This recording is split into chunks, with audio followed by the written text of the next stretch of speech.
Багерите повторно кренаа прашина во аеродром на местото кај мајчин дом, каде до пред 1 месец имаше зеленило. Ја копаат дупката од каде за 2 години треба да никне зграда. 2 дена откако Уставен суд пресече дека нема ништо спорно во документацијата за деталниот урбанистички план за тоа место и дека тоа е во согласност со Законот за урбанизам и просторно планирање, инвеститорот веднаш ги засука ракавите и се зафати со работа. По 15-дневна пауза, поради тоа што беше запрена изградбата на зградата кај мајчин дом со решение од општината, денеска истата продолжи.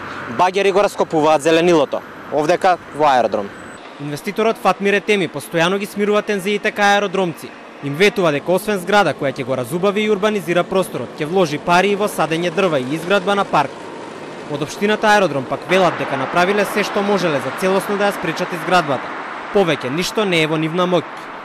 Градоначалникот Марин се надеваше на исход позитивен за него по претставките до Уставниот суд.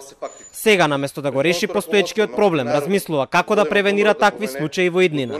Следната недела ќе објавиме јавен повик за членови во партиципативно тело од областа на урбанизмот. Граѓаните и правните лица ќе можат да учествуваат во изготвување плански решенија за општината и да спречат носење штетни детални урбанистички планови. Со ова гарантираме дека мајчин дом никогаш веќе нема да се повтори. Во 15 дена додека привремено беше запрена изградбата, градоначалникот Марин и инвеститорот Етеми седнаа на маса во обид да најдат решение.